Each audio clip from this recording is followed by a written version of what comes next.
we all kind of grew up believing in, the 90s path of indie filmmaking and Tarantino and the Coens. I'd love to talk to somebody back then and see, like, who's the guy that shook their hand and went, we're going to make you a star, you know? Like, I want to know where that guy is now. Harvey Weinstein. He's in prison. It's Harvey Weinstein. Quick Idaho pop quiz, Chuck. What do people think is our number one commodity? Potatoes. Ooh, so close. It's actually filmmakers who were told to move but didn't. Well, that's actually good because today we're going to be talking about building a career outside of a major filmmaking metro. Welcome to a special live recording of Indie Film Podcast. As a part of the first annual Idaho Film Fair at Jack's Urban Meeting Place in Boise, I'm Victoria. And I am Chuck. We're talking about decentralization of film and video production and why great stories no longer need to just come out of New York City, LA, and London. That's because the barrier to entry has dropped significantly. Cameras, lighting gear, even editing tools are faster, cheaper, and more accessible than ever. And the democratization of video has allowed filmmakers from small cities and small towns to find their voice without the need of a major film hub. Or a local B&H. And with that, we have a panel with us today. We're going to start with you, Dylan. And I want just everybody to introduce yourselves and talk about the lowest budget production that you're proud to have worked on, because I'm sure we've all done some free or very low paid work that we're like, oops, but something that you're really proud of. Hey, I'm Dylan Hamar. I'm a local filmmaker. And aside from zero, I would say that my last three productions range anywhere between $3,000 to $5,000 for a short film, and I'm very proud of them. So, Man in the Hats, Son of the Morning, and recently The Rabbit kind of fall within those budget lines. So I'm very proud of those. And The Rabbit is going to be playing at the film festival. Yeah, The Rabbit will be in, I think it's 7 o'clock block today here. Yep. Cool. Is it me? Yes, you're up. Hi, I'm Kristy Lussier. I'm a local filmmaker and screenwriter.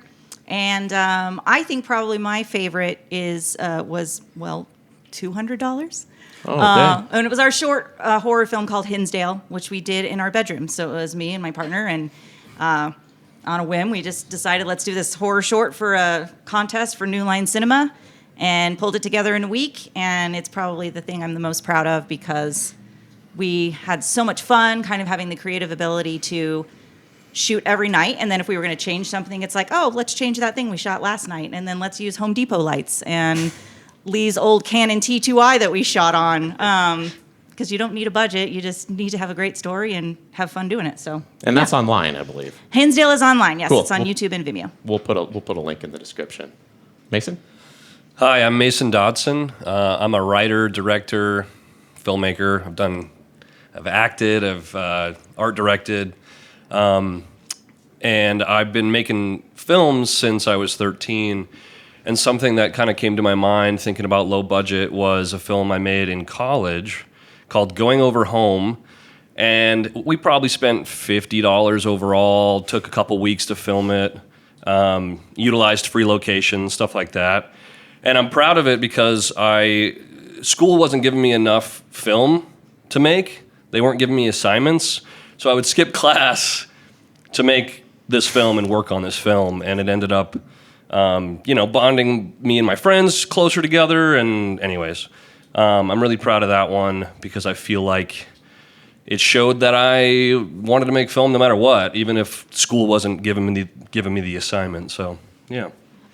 Nice.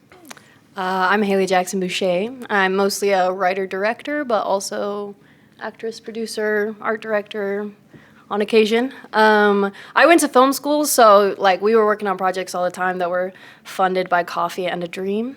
But in most recent years, I'd say the lowest budget project that I'm proud of would be a short film called The Howl. It's a short horror film also for a competition. And the competition deadline was just coming up. We weren't going to submit anything. So me and my husband, who work together a lot, we were like, we got to make something. So I threw a script together that was like a found footage. These two guys go camping, they go missing, they find their phone, and it's like all the last videos that were taken on that phone kind of reveals what happened to them. The cost of going camping, so it was like food, gas, and shot on an iPhone. Nice. I'm Drew Garcia. I'm a film director. I've worn pretty much every hat except acting. I don't do that. But the least expensive production, other than all the $0 ones that we've done over the years, was one called HODL, and it's about a dim-witted guy who inherits a bunch of Bitcoin and doesn't know what to do with it. And we had just a bunch of volunteers do it, and I think we said that the only thing we had to buy for the film was the energy drink he's sipping on the whole time, which was $1.87. Wow. So That's a very low budget. yeah, That's pretty impressive. low. You win. Can I give you an anecdote about the most money I ever made? Yeah, well, Because yes, it's not it won't be relatable to any of us here. It's but- not a brag. And it's not related to any movie I've made, right? So back in 2015, my brother Nate and we decided to take 6 months and try to make a living entering video contests, right? Okay. And we did for about 6 months, but there was one particular, back then there was a social media app called Vine, right? Yes. And it was 6-second videos. So Heinz Ketchup put out a contest where they wanted you to put together a 6-second Vine. My brother and I dreamed up a concept, shot it in an hour, and uploaded it and won. And they paid us $12,000 Wow. For 6 seconds? for That's 6 amazing. seconds. So we made Anyone else $6,000 an hour. global rate And $6,000 an hour? we both were invited to join SAG. We got our SAG letters from. Yeah, Wow. total fluke though. Oh man. Probably Can not happen, guys. repeatable. It Bring can This back is mine. mine. Yeah, but that's one of those always shoot your shot moments, you know? Yeah. Yeah. Absolutely. Okay, well, you know what? We're not going to start with Drew for this one after that moment. No, I'm kidding. Absolutely not. Okay, so the Boise metro population right now, we're hovering at about 900,000. So in your experience making movies here, what are some of the advantages and disadvantages of working in a town of this size? And bonus points for anyone who can kind of compare, contrast that to being in a larger city or a larger populated area. And this is just all free for all. Oh, at this yeah, you point. don't have to go just in hop order. in, say something if you have something to share as far as working in about this size of community. Because personally, just to get everyone started, my favorite advantage of working here is that it has taught me to try new things. Because as soon as I fail spectacularly at trying something new, which inevitably happens, and that's fine, I get a lot of people reaching out, offering to help fix it. So when I screw up costumes really bad, I think that's how I met Heather Horner. She reached out and said, "Oh, let me help you, dear. Let's just take you under my wing." Everyone here is very encouraging and supportive. So I do really like that. So that's one story. I don't know if I would get that in LA. People might just make fun of me. Well, I mean, I moved here 5 years ago from LA. I'm not from there originally, but I lived there for a couple years. And that was one of the first things I noticed out here was how welcoming the community was and how willing everyone was to just help each other and work for free because we love making films. And in LA, you would run into people where it becomes work, you know, and I don't blame anybody, but it becomes a job and you work for different people that you don't know trying to make their vision come true. It's just much different when you have a tight-knit community of passionate filmmakers who want to help each other succeed. We all know what it's like to, you know, we're not in LA, right? We're in a place that we're so close to like bursting out. Boise's so close to becoming such a cool hub for film. I mean, it already is, but a bigger one, right? More money coming in. And it's really cool to be on like the first layer of that and help form that foundation. Yeah, Boise's been an amazing place to meet people in LA. It's not that there's not great people there, but it's competitive, I guess. Yeah, you've got to fight for every single job and position, and getting your own work made is probably not as likely to happen. Yeah. It was very tough for me. Yeah, I think one of the cool things here is that people aren't like burnt out on film. It's very unique. And so when you're trying to get locations and stuff, you can usually get locations for free or for very cheap because people are just really excited to help you. And think that film is so cool and unique and they want to support creatives. Whereas LA, you're like, you knock on a door and you're like, hey, can we shoot at your house? And they're like, yeah, for $1,000 an hour. And it's like, it's just that barrier. Like they're so used to it. They turn a corner and there's like shooting on the road and they're like, not this again. Whereas here we were shooting like in the North End a couple months ago, and this lady like pulled up and was like, what are you doing? Oh my God, this is so cool. Where can I watch it? And like, that's just kind of the response you get here versus LA, which is like, everybody's trying to do it. There's a lot of competition and everyone is like tired of it, I guess. The burnout is real. Yeah, the burnout is real. It's real. And to piggyback off of that, I think that what's really cool about where we are located is that you can drive 30 minutes in any direction and have a completely different environment, right? So, like, Good point. Yeah. I mean, if you are writing something that takes place in a desert, you don't have to go very far. If you're writing something that takes place in more of a mountainous setting, you don't have to go very far. Boise itself is the most convincing city you can see. I mean, we got buildings everywhere, right? So, I mean, again, you don't have to travel very far to get to a really cool, unique location. So, yeah, in addition to going to a laundromat and being like, hey, I want to make a movie here, and the guy's like, sick, you know, you can make anything you want. You don't have to drive very far. So Boise is super diverse environmentally and the surrounding areas, and I think that gives us a lot of creative freedom to make unique stuff. Adding scope to your films inexpensively with the environments that we have. I dig that. Because Drew, you actually filmed something at the Bruno Sand Dunes a year or two ago, right? Yeah, back 2 years ago now. So that was, I mean, we have this giant, I don't know if people actually sandboard there still, but that was a thing for a while. Yeah. Yeah, it kind of stood into Tatooine for, we were making a film called Fan Film, and it was sort of our version of what a Star Wars fan film would be. So, yeah, we went, I think it's an hour drive to get out to the sand dunes. Yeah. I haven't shot anything like downtown Boise for quite a few years, but is it still the case that we don't need permits to shoot here, or what's the permit situation? The permit situation, if I remember correctly, is that you do need to get a permit, but they're very flexible based on the size of your crew. Yeah. And the turnaround is pretty quick because there was an issue. There was an at one issue time. that happened that the police weren't alerted streets. properly about things that were happening. So, unfortunately, but it's pretty simple. You know, Yeah. and obviously outside of the city, you're gold. Just take your camera and as many people as you want, and just mess up as much of the environment as you need to. No, just kidding. Yeah, that aspect. Back out, please. Please don't That do that. aspect alone, I think, is a really huge difference between shooting in a big city and here. It's just the permitting process. Because like we shot an ad in LA once, and the permitting was in the tens of thousands for a 30-second ad. Oh, wow. Yeah. And I feel like here it's pretty easy to just, if you have an idea, most people have the equipment or you can get access to the equipment. And if you're like, I need to get something done or I want to get something done this afternoon, there's a lot of people that are interested in doing that. And there's not really any barriers to getting that stuff done. Yeah. Just shooting something for 4 hours, seeing what you get. To play devil's advocate real quick and present some disadvantages to being in Boise That's probably a versus good LA. idea. You know, I was looking at Pier Space in Los Angeles a couple days ago, and there are so many locations built ready to go. Like, if I needed a 1970s hospital room, I could go rent it in LA.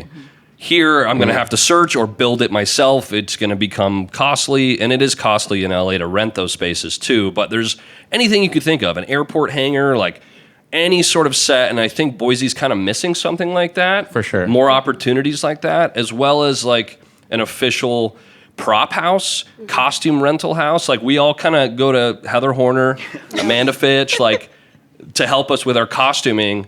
Props, like, I have a storage unit just full of props, but I would love eventually to have, a prop house here, costume house. Like, those are the things that in LA, where they're everywhere, it's easy to rent costumes, it's easy to rent props. I don't have to fill my storage unit buying from the thrift store all the time. Then again, it's one of my favorite parts of making a film, so I probably still would, but anyways, I actually have a question about that. So I feel like I suddenly got louder. The compromises, right? I feel like because we do have limited access to certain things, we are remote here. Like, I guess Salt Lake's bigger, but that's another 4 or 5 hours away. What are some of the compromises? Ooh, I guess we lost that. What are some of the compromises some of you all have made as far as story is concerned to get your project done? You know, using what you have available to make the film and not letting it stop you. Can I jump in there? Yeah, go for it. I think this is where writing and story really kind of comes into play, because I know a lot of us here are all writers in our own way, and we have these great ideas, and so we kind of write these scripts, and we write, and then we try to go out and figure out how to make it work versus what can I write around that I know I have access to, and then be able to kind of build from there. Which, yeah, I mean, I would love to be able to go, like, some of the shorts that I've written, I would love to be able to go do them, but they're going to be $10,000, $20,000. How can I pare that down so I can do a $2,000 shoot? That comes down to kind of how you craft your story and your script and your writing, and being willing to, like you said, sacrifice or compromise. So, for example, we chatted with somebody yesterday that wanted to do a script, and he's got like 30 or 40 extras in it, and so now he's just like, I can't shoot this, it's going to be too expensive, and too many people. And it's like, well, do you need 30 or 40 extras in that big of a location? Can you readjust so that you don't have to put yourself in that spot? I think kind of scripting and story-wise, you just have to learn how to roll with the punches and be flexible. I like that. I think our casting pool is pretty small. We've got an amazing actors in town and a lot of talent, but there's also a big lack of diversity we've noticed. You often have to fly people in for certain types of roles that we just can't fill here. I was casting a film 2 years ago, and I just needed like a woman in like her mid-40s, and I reached out to every single one in town, and they all had a scheduling conflict, and so I ended up just casting a woman that was like 29 and just making the character younger. But it's like, yeah, when you know all the actors in town and they aren't available, and you can't afford to fly anybody out, that can definitely be a challenge. Okay. I'm not going to leave. Technical difficulties. That never happens on this show. No. Absolutely not. I have no idea what's going on there. There's like a wireless microphone that's also connected into the soundboard, so we might be getting some crosstalk from well, other that's areas. kind of exciting. I really hope somebody in the audience has it and is just going to pop in with a surprise at some point during Someone's this sitting podcast. on it. All right. So here's a really fun, exciting one for all of you. It's not necessarily focusing on projects that you're working on or have worked on in the past. It's more looking to the future. What are you personally betting that the next frontier for filmmaking is going to be? So this could be AI projects. This could be verticals. This could be, if you think, I don't know, we're going to get another big zombie push, or if that's going to come back and be cool again. I hope not. But what do you think? Drew? Who might be working on a feature in this? Open this can of worms. Yeah, it's going to be both. It's going to be both AI and vertical. Yeah. For sure.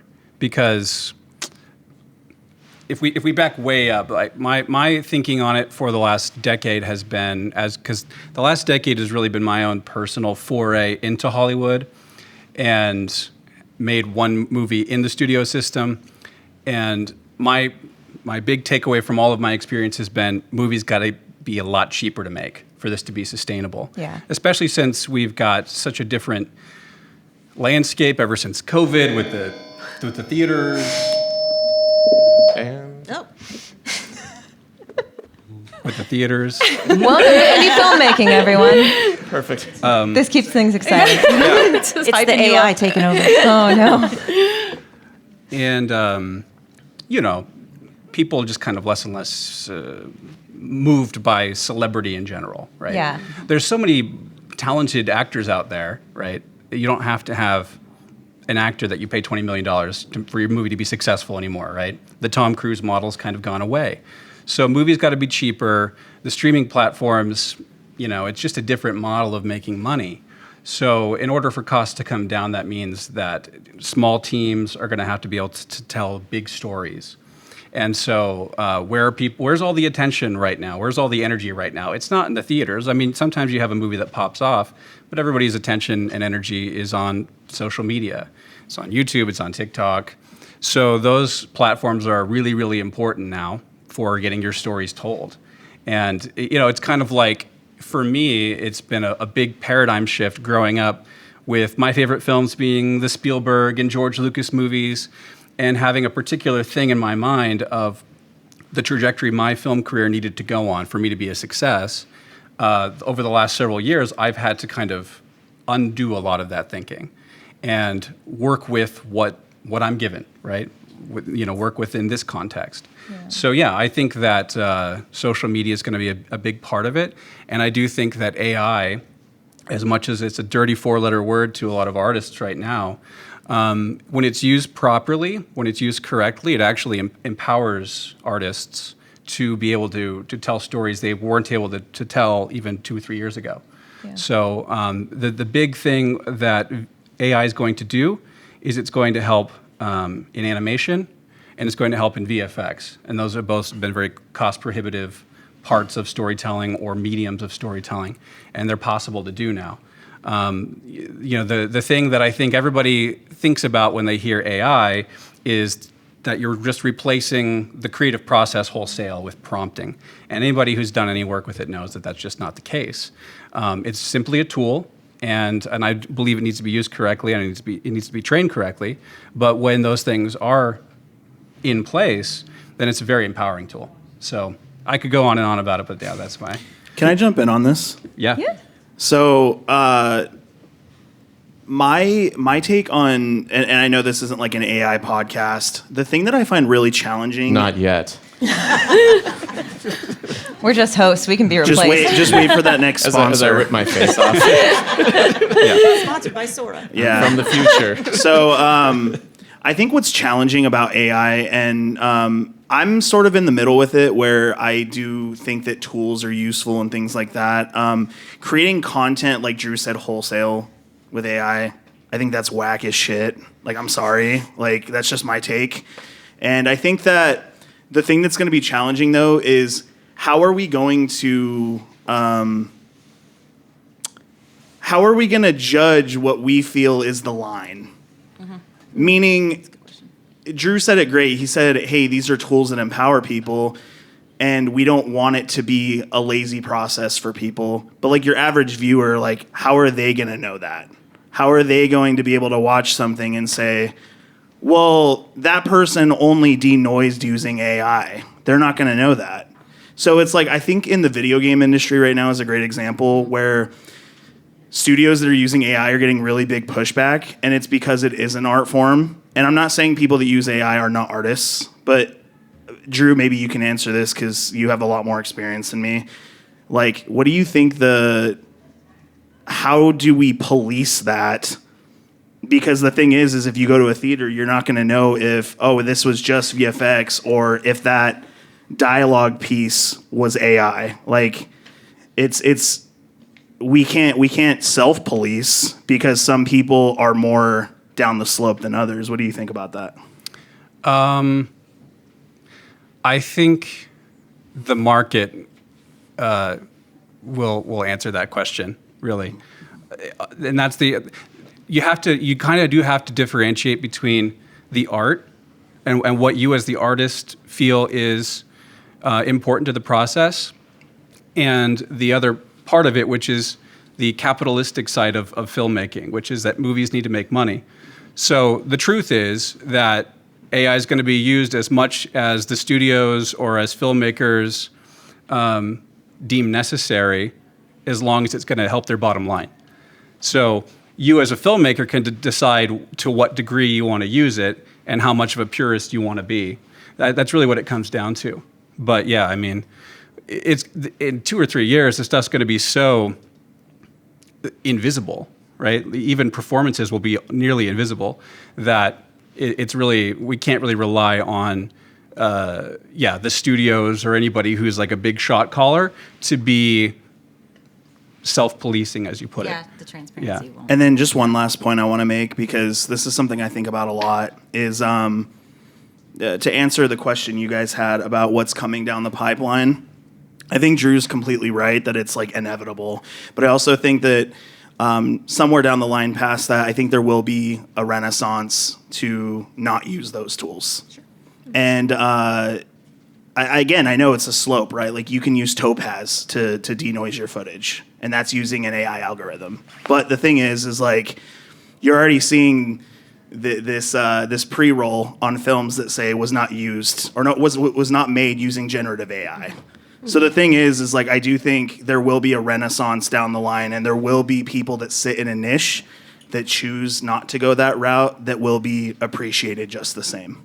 So I think, unfortunately, the general public won't care. You know, I do think like humanity will win at the end of the day. We will defeat the AI, but I do think that like general public who go to watch movies, like a lot of people don't. I don't know if they're going to care too much, and that makes me sad. Yeah. Outside of the AI topic, I just wanted to bring up something that where I see the trends going for filmmakers, and it's building your own audience. And the trend's been going this way for quite a while. I'm terrible at it. I don't really I don't like using social media to market myself, but it is such a great tool for it. And nowadays, in almost any field, it's about building your brand up. It's about gaining an audience so that people like know you, care about you, and then they're going to pay to watch your movie in whatever form. And there's other influencers that are talking about this. I know like Hailey, we've talked about it before, and Hailey's really good at the social media thing and building that audience. But yeah. Yeah. No, that's true.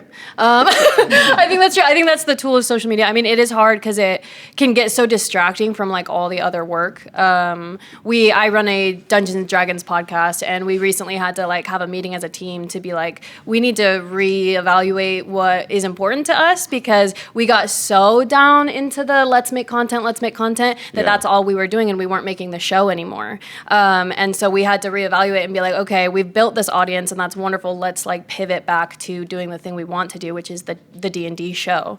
And so, yeah, it's kind of a balance of like, you want to promote yourself, you want to build your audience, you want to build your Patreon community, all of these things, but you don't want that to distract from like the real work that you want to do, which is filmmaking. I also wanted to say, I think that something that I'm really excited about, I think we're stepping back from like formulaic storylines. For sure. With the rise of like A24 and other studios like it, we're seeing really unconventional storylines that don't follow, you know, the beat sheet of like Marvel and these bigger studios that we've all gotten burnt out on, that worked for so long and it made lots of money, but now we're seeing like all these really artsy, unique, like character-based stories coming to life. And I mean, you look at what is getting Oscar hype right now, like they're all weird and off the wall and very different than what we've been seeing for the last 10 years. So that's something that really excites me, because I like dark, weird, unconventional stories. And so I'm hoping that people keep enjoying those. And along those lines, I think we're starting to see some that don't play out as a full story. And Totally. It's more of like a character exploration, which, as someone who also enjoys performing, I love getting to see that. And you get to see so many actors really push outside. And to Drew's point, would also probably help get rid of, you know, that famous person type, the Tom Cruise model. Mm-hmm. Can I counter Hailey really quick? I love what you just said, because you're absolutely right. No, it's hands down. But I want to prep people for the fact that there's also the very opposite. Mm-hmm. And if nobody's following what's going on in the industry, that's exactly why there's a big hubbub about Warner Brothers, Netflix, and Paramount, kind of this bidding war for buying Warner Discovery. And it's because those companies and those big streaming services, they want to buy up data, because how they make their content and how they build their slates and their platform is truly based on formulaic algorithmic numbers and percentages and data. So, for example, how many people will rewatch a Jason Statham movie, which is me because I watch them all the time, or, you know, Adam Sandler. For I do. example. I really love Jason Statham. Or Adam Sandler has a first look deal with Netflix, or Shonda Rhimes they brought on because Shonda Rhimes had the popularity that she did with her studio. They have all that data. They know how many people will rewatch an Adam Sandler movie or a Bridgerton episode 10 million times. And that's how they're basing their greenlighting of their content and their content strategy. Mm-hmm. So while like studios like A24 and Neon are doing this amazing thing where they're really letting these artistic, great like filmmakers shine, if we are still in the mindset that like, I want to see my project on Netflix or I want to see it on whatever, me as a screenwriter in the screenwriting world, and I know that my peer group is dealing with this, we'll get leads and it'll be like, we're looking for this story that could have this kind of action star that's 25 years old, that takes place in Europe, they follow a formulaic beat sheet. And if you can't check all those boxes with your scripts or your projects or your pitches, they won't pick you up. So I want filmmakers to kind of know and understand that there is the one side and then there really is this other. And you kind of really have to decide which route you're okay with or you want to go. Because it is a data war right now. So that is why there's a big deal about Netflix and Warner and Paramount. They don't care about the content. People can say that's what it is. It's not. They want everybody's data. They want to know what you're watching, how many times you're watching it, how many seconds you'll flip on an episode. Low risk, that's what they high want. payoff Yeah, content. pretty much, yeah. I kind of like, Taylor, your point about building your own audience, though, which Yeah. I feel like is an alternative route. And then, as you were saying, you got lost in the woods trying to crank out more content for your social media channels. It's like the algorithm, and Victoria and I have felt that too with this podcast, because we go through and then we cut vertical videos of all these podcasts so that we can hopefully garner audience to the actual thing that we made and the thing that we recorded, right? But that algorithm is like working on us in some weird way as well, not just the users, but the creators, where it's like, oh, okay, you do this certain thing and certain number of people are going to see it. We're going to give you internet points. Yep. And then you're going to be more likely to do that same thing again, even though it might have been one of those things like, oh, I don't want to keep doing that. Yeah, totally. Have any of you else had experience where you've like sacrificed like your creative outlook because you knew that like, oh, okay, this might not go over well, or adjusting like, Might hurt your internet points. Yeah, exactly. That you're willing to share. Yeah. Well, I mean, we have a screenwriting podcast. I'm a co-host of The Successful Screenwriter. And for a number of years and episodes, my host, he would go out and interview independent filmmakers, large studio heads, big writers. And while the view count was great and we would get a certain number of subscribers, he just noticed that like his 20, 30-minute episodes weren't working. Even though he wants to talk to those people, we want to be able to provide insight as to how a showrunner got a show off the ground or something along those lines. We had to flip the switch. Like we had to really kind of flip the game. And about 4 or 5 months ago, we were like, let's just go live and let's like talk about industry news and like bad screenwriting advice and go really like pulpy and kind of pop culture. And our view count and our subscriber count went through the roof. And it wasn't the formula he wanted to do, but it was the sacrifice of like, how do we get more writers and people involved? So that's just one example of what we for did. Sure. Yeah. Yeah. Sacrifices. Sacrifices. For our art. No, we're just all offended that you've boiled down my job to just collecting internet points. That's what we're upset about. Marketing. And by we, how many this internet chair. points do you have?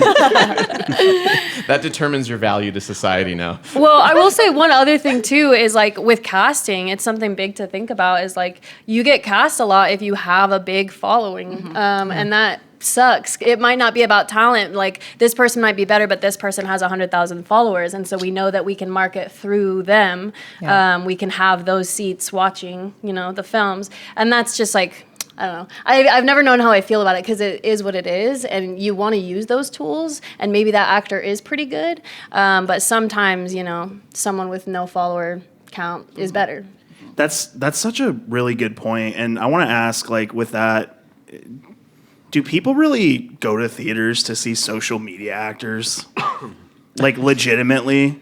I know you're going. Kids do. I know you're going to see. I know you're going to see like Tom Cruise or Jason Statham in your case, but it's like, I don't know, some TikToker makes it into a studio film. Is that like gonna make them their budget and then some back? I think it's a miscalculation sometimes. I think it depends. I mean, like we were talking about building your audience. If Mason Dodson makes a film, I'm going to go see it because it's Mason, I right? do follow you, Mason. I follow Yeah. Mason, I like all your movies too. Thank you. No, Thank but you. like if you have people you like and appreciate, you're gonna go see their thing. Yeah, unfortunately, there's like the TikTok bait of like people that just dance for the camera and then they get contracts that they don't deserve. But like for me, I don't know, bands like musicians. If a musician that I love does the score for a film, I'm gonna go see it.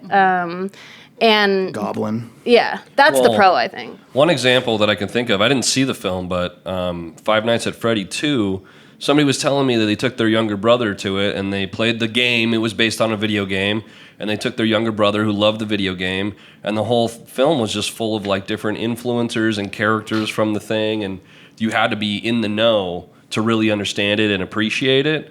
And so I think it's just when it comes to influencers, I feel like it's not our generation personally. I feel like, whatever it is, Gen Z. Yeah, can I jump in right there? Alpha. Because that's the point I was going to make as somebody who is a parent of, should we call them the 6-7 generation? I love that. Can we not? Yes. Yeah. That's the best way to describe them because that is their world, and they've come up in that world. And so even, like, I'm a millennial, but even like Gen Z might not get it the way that kids that are coming up in it.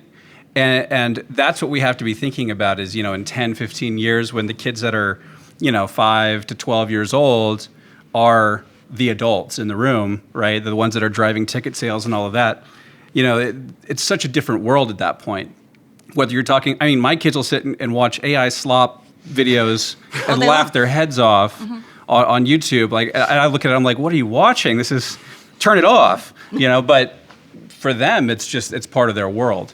So yeah, I think it's hard for us to wrap our heads around it, but things are going to be so different in 15 years because of the way that they're all coming up and social media being an integral part of their lives. Yeah. And I will say this. I went to the opening night of FNAF, Five Nights at Freddy's 2, because my kid played the games, loved it. We went to see the sequel. That is probably the first time in years, probably since Endgame, Avengers Endgame, that I have seen the theater that packed and like the line was out the door and around the corner. And those were all 13 to 18-year-olds. So that driving force of the influencers and the game people and the games got all those 18-year-olds to come out of their gaming hovel and go buy tickets to a theater movie. Totally. And yeah, it's a big studio film, but Lee and I were like standing in the audience or in the lobby, just like amazed that these many people were in the theater, and it was so cool. So in that regard, I do think there's a benefit to that, because if it is going to drive many, many kids to go, Blumhouse is like dollars. If it's going to drive them to the theater, put 10 million YouTubers in your movie. Who cares? I think that was true for the Minecraft movie as well. Same. Yeah, exactly. And I think Cinema United released their big data dump for the end of the year and said that there is a huge uptick in people going, huge. It's like up 7% total theater attendance year over year is almost back to like pre-pandemic type levels. Wow. And they're attributing that to 10 to 24-year-olds, which is a huge range, but it is 10 to 24-year-olds. Yeah. Yep.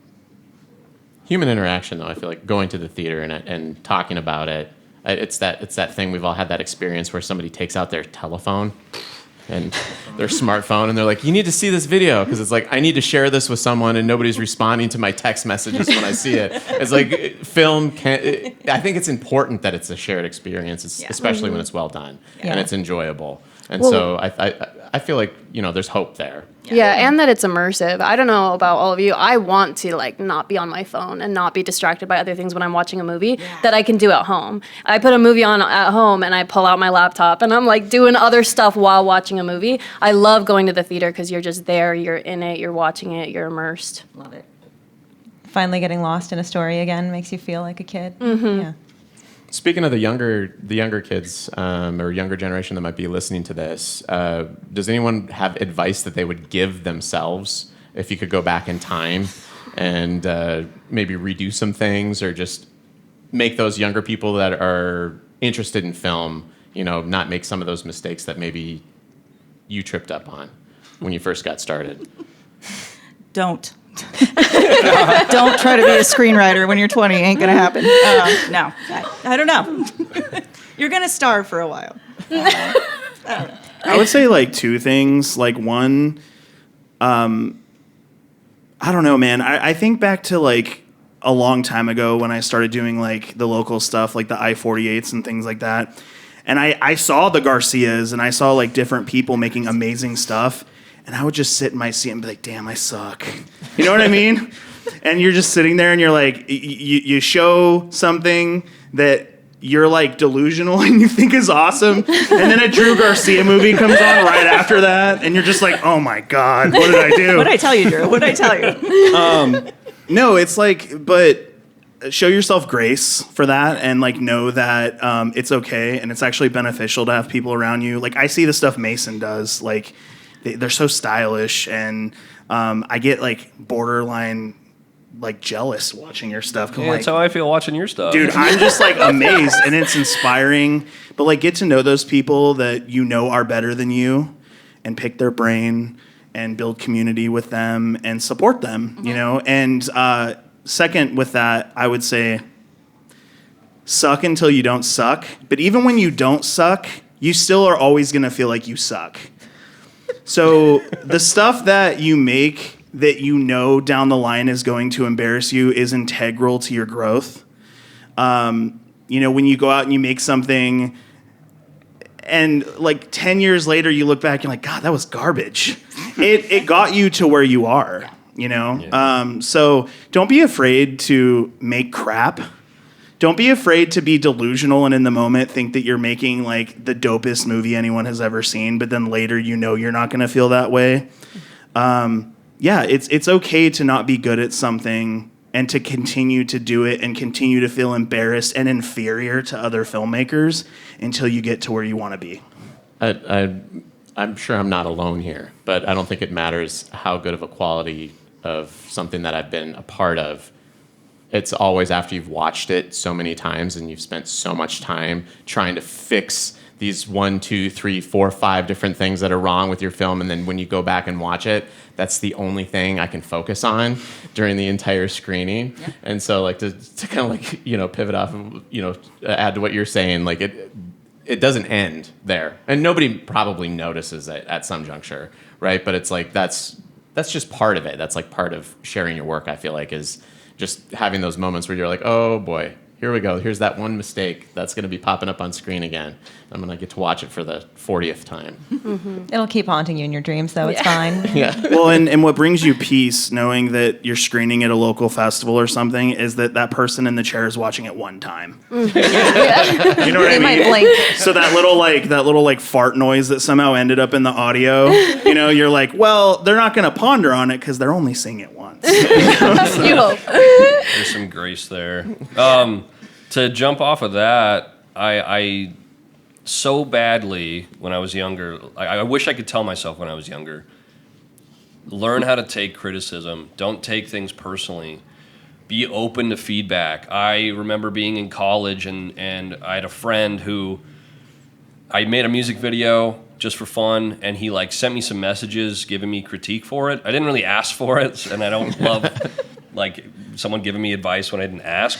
But I took it so personal, and it just crushed me. Same with I put a film out on Reddit once on Filmmakers, and I was in high school, and it was awful, and they destroyed me. But it took me a long time to learn how to not take it personally and realize, oh my gosh, these people are so talented and they have great advice and great feedback, and they're just trying to make the film better at the end of the day. And so, you learn to cut those scenes out that aren't working, and you learn to rewrite whatever for the sake of a better movie. So just don't take it personal. I want to piggyback off that because that's getting feedback is so essential to everything that I do now. It is just part of my process. I write the worst draft known to man and immediately send it to Mason and go, tell me what's working, tell me what's not, and then I can kind of go from there and get feedback. I was kind of the same way as a young, immature filmmaker. I would take it personal. I would feel really defensive. I felt like I had to be this auteur that I get what I'm trying to say and you just don't get it. And then I kind of learned in college, because of all of our different classes, you constantly get torn apart by your peers. I mean, we were in classes where people would just raise their hand and be like, I like this, I think this needs work, whatever, and you had to take that feedback. And the other thing that I learned with that is that you don't have to take it all. And so just nodding and being like, yeah, thank you for that thought goes way further than trying to fight somebody who clearly just doesn't get it. It's okay to be like, okay, thank you for that opinion, and then you don't have to implement it. That was also a big thing for me because I felt like when I got feedback, I had to do it all, and that's what I was fighting against. Yeah. You can take some, you can leave some. Yeah. Yeah, I would say to my younger self, a line that I heard Mark Duplass give at a South by talk he gave maybe 7 or 8 years ago, which I thought was just so appropriate, which is the idea that the cavalry isn't coming for you. Yeah. And you know, when you're setting out on your film career or your acting career or whatever it is, you always kind of set these your own milestones for yourself. Like, I got to do this, and then that's going to lead to that. Because there's we as people like narrative. We like narrative structure, and so we like to try to put everything into a neat pattern that's supposed to unfold for us. It's just not the way that it works, though. And so, you know, I kind of thought that, yeah, this is how it's going to work for me, and I'm going to get my film into this festival, and I'm going to get noticed, and I'm on, and you kind of just handful of people that actually happened right, to. Right. Yeah. I'm just going to use the Kevin Smith path. Yeah. Exactly. And what you realize is, you know, sometimes there's really exciting moments that do happen for you in your film career, but they don't necessarily pan out the way you think they will. And then when you get hindsight, you look back and you go, oh, I can trace how the film that I got to direct for HBO was because we decided to do an I-48 in 2015. And that idea that we did there turned into a short film, which went onto YouTube, which got the attention of somebody, which allowed us to pitch, which allowed us to make the movie. It wasn't the path that you thought it would be. So it's like, yeah, be ambitious and do the thing, but just put your art out there, work, and just, it's a war of attrition, really. Just keep going, and just don't try to figure out how it's all supposed to unfold for you, because it's always going to be wrong, and it's always going to be something you never expected. I like that. Flexibility, so important. I love how inspiring and motivating all of your advice is to your younger selves, because I think my advice to my younger self would be, yes, you do need to learn how to light a scene. At some point it will come up. I have one more, if I may, Please. backing off of that, which is to let go in the process of making a film. There has been so many times when a location falls through, a actor falls through, this thing happens that I'm like, oh, what a colossal mess. Let's just not even do the film. But then a replacement will come in that's even better than the thing we originally had lined up. A better actor comes in and takes the role. A better location presents itself. And so I spent 3 days crying in my room for no reason, because the film gods are real and they're usually on your side. And just let them do as much as you're trying to do. I think I've really learned that over the last year. Making Trial 670 this year, I had my heart set on this location. It's supposed to be a hospital set. It's supposed to be grimy. It's a horror project. And we lost it 2 weeks before the shoot. And I'm like, what do we do? I'm so heartbroken. It was perfect. It was the color scheme. It was exactly what I wanted. And my sister, who's a photographer, was like, well, worst case scenario, just use my studio, which is an average photography studio. It's white blank walls and some windows. And so I'm like, how are we going to make this work? Well, my art director comes to me and was like, well, what if we just pivot a little bit? We change the vibe of the film that we want. We go with a more antique look and kind of create this old, almost 50s looking hospital. And it turned out so much better than the other location could have been. And we had full reign over this location. It was everything you could imagine. So I think a big thing that I'm learning right now over the last year is just let go. Everything's going to happen how it's meant to. Be open to any doors that present themselves and just go through it. Got to have faith as a filmmaker, Yeah. for sure, in the process. Yeah. Yeah. I'd love to hear if anyone else has any stories, positive or negative, where you thought you were getting into something and it turned into something else that either led to other opportunities, or you thought this was going to be a great opportunity and it's like, oh no, this didn't lead to anything at all. There was that, casting talent agency that came through the mall once a year when I was a kid. The Disney star. John Robert Powers. man, It was I was John so Robert sure. Powers modeling agency. That was going to be my big break. Turns out, no. Just walked you into JCPenney and you got your headshots taken. Yep, in all denim. Actually, my dad is here Splatter today. He can paint. vouch for this. He nervously shrinks in the background.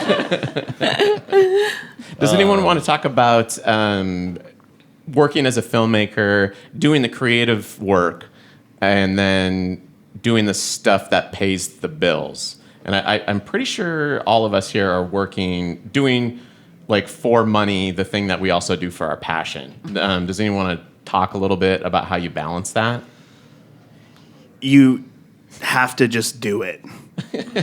Cut those vertical videos. No, legitimately, because like, man, like this past week, I had 5 shoots this week that I just did, and they were like all day, right? And I was exhausted, and our cat's freaking sick, and I'm tired at 8 p.m. and I'm like, man, I want to go to bed, but I know that like the cat's gonna puke, so we have to like feed them a certain food, and like there's all these things happening. But then like once that's done, like I know I have to go into my office and I have to work on my screenplay, because the thing is like if I keep putting it off and putting it off and putting it off, it's never going to happen. And there's a million reasons why it shouldn't happen, but the one reason why it should happen is because you chose to make it happen. No matter how tired you are, no matter how unappealing it seems, or that it's not going to work out, like, you know, you have a hospital that just falls through, you have to do it. You have to do the thing. Otherwise, it's never going to happen for you, right? So you're not always going to feel inspired. You're not always going to feel energetic. You're not always going to feel even stoked on an idea. You might write something and halfway through it, you're like, dang, this idea sucks. I don't even know if I want to make it anymore. Or you're on set and you do one of those pivots and you feel like the whole thing's different because you're like, man, this is not as cool as I imagined. But then like the result and the pride you feel is so much more worth it than not doing it at all. So no matter how tired you are, just buck up and do it, you know? Yeah. Carry your own cattle prod and use it on yourself. Yeah.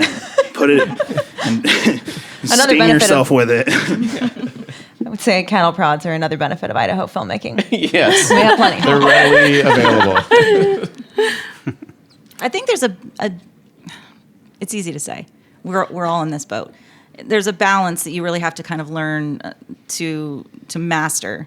Because I mean, I know a lot of us. Mason was just talking about he's getting ready to do a commercial project, and while it's fun and there's an artistic element to it, it's the day-to-day job. So it's the get up and like the 9 to 5, got to do all this stuff kind of thing.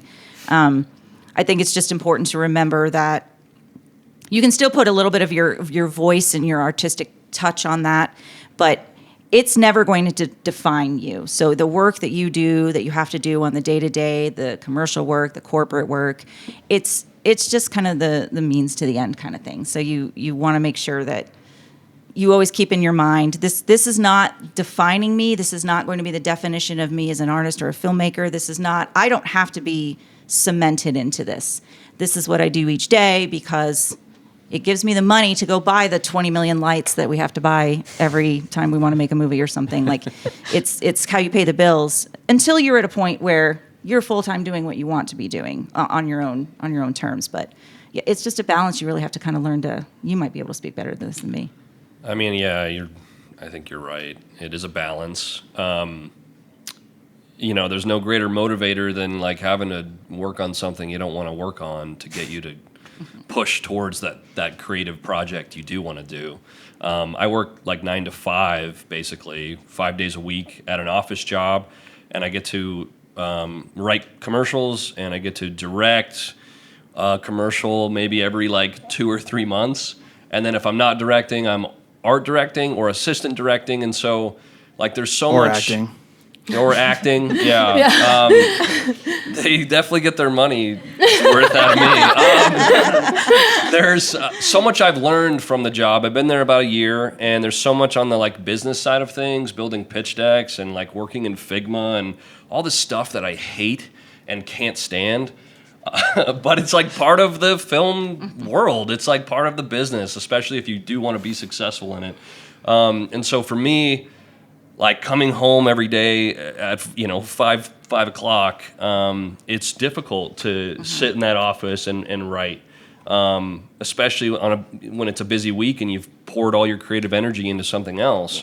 But you got to take the time to do it. You got to take the time to get out of where you're at, right? I see my job as a stepping stone to the next opportunity. And I wanted this job so bad, like I needed it. and I got it. And I'm a year in, and I'm like, I want out of this job. Somebody get me out of here. Anyways, yeah, it's a balance. And I think doing those creative things, like every time you do it and you're back in that role, whatever it is on set, doing that thing you want to do, it like fills you up again. And I can't go too long without doing that. Yeah. I think having a creative community around you is super important because that'll keep you motivated when you're burnt out from all the commercial work. Mason and I and our buddy Chance Owen, we get together as often as we can, a couple times a month to have writing meetings. We just sit in a coffee shop, we'll trade scripts, we'll talk about what we're working on. And that is like, it keeps you going. You know, you can't show up to the next meeting and not have done anything. So that's really motivational. Nice. So having people around you that like are trying to do the same thing as you, that are on, you know, some kind of trajectory with you, has been really beneficial for me to not just get drowned in all the commercial work and get lost on my way. I love that. That's so cool. It's the accountability thing that really, because it's so easy, like you guys were saying, to go home and just like, I just want to sit in front of the TV and do whatever, which we do sometimes. It happens. But yeah, that level of accountability is awesome. Yeah. It's homework. You can watch movies. It's love. Yeah. I can watch stuff on my phone. It's fine. Well, that's an interesting edit there. I love that. I like how they lit that. Something that always motivated me was that the Wachowskis wrote The Matrix while they were working construction jobs. So talk about the most labor-intensive job you could have, working that all day, and then they lived together. They would come home, sit together, and just write all night. And that's literally how they wrote The Matrix, was just being accountability partners for each other and not giving into the I'm tired today problem. Yeah. You know what a good motivator is too? Is when you're taking a break from something and you see all the stuff that everyone around you is making and you're like, damn, everyone's going to forget about me. I need to make something. Spite is always a good motivator. Yeah. I feel like that one grows on you. Actually, on the subject of the construction job one, there is one thing that I heard recently on a shoot, and I really wanted to emphasize is that, yes, it's fantastic if you're doing the work you love commercially and creatively, and that's phenomenal. And yes, it is a struggle, and you don't always love what you do, even though you sure wish you did. But it's also okay if your other job, if your commercial job, your actual paying work, the thing that keeps food on your table and a roof over your head, has nothing to do with filmmaking. That's fine. It's completely okay. Like, there's nothing wrong with it. And there's nothing wrong with it going in phases and stages. And sometimes everything's coming up aces and you're booking work and you're getting gigs and you're making the commercial thing and this is your life. And then sometimes you're back to working at a 9-to-5 office job, or you're connecting with a temp agency, or whatever it is that you're doing. None of these things make you less than, or a failure, or less than the filmmaker you are. Yeah. Completely. I think we should just compare ourselves to Kevin Smith all the time. I do And daily. just max out credit cards, get into major film festivals, and become famous. That's how you're supposed to do it. That sounds responsible. Or Victoria's thing. And eventually have a heart attack and almost die. Let's end with one last question here, and that's, we sent these out to you guys ahead of time. As an indie filmmaker, if you could bend the ear of someone with influence in any of the filmmaking realms, who would you talk to, and what would you tell or ask them? Does anyone want to start there? Who do you want to tell off? A part of me wants to talk to either the marketing person at Netflix when they were first going to streaming and how they figured out how to market something that nobody knew they wanted yet, because that was brilliant, or the person at Google who saw YouTube in 2006 and was like, yeah, $1.5 billion should do it. Now it's worth like over $500 billion. I'm like, that is a great ROI. I want to make investment calls like that. How did they know? I don't know. Right on. I mean, there's filmmakers that I absolutely just cherish and envy, and if I had 5 minutes to sit down with them, I mean, probably wouldn't even get 2 words out because I'd just be like, oh my God. I mean, James Wan is probably my biggest filmmaking inspiration right now, and David F. Sandberg, which, if you guys don't know, James Wan did Saw and the Conjuring films, and he's big into horror. He also did Aquaman, which he doesn't really want to say. I really would love to have just a 5-minute conversation with him, because I just think he's such a visionary, and sometimes even for me, I just lose sight of the vision. I get so wrapped up in the technical or the is it possible or the everyday, and I miss the having the visionary aspect. I get to really now luckily work with somebody every day in Drew, because I'm working with Drew now, who kind of has that sensibility. He's just such a visionary, and so that's inspiring to me. So if I could ask somebody something, it would be James Wan. Also, why the Warrens and why the Conjuring universe? Because I'm obsessed with it. So how do I get in? How do I get in on that? That would be my other question. It's cheesy, but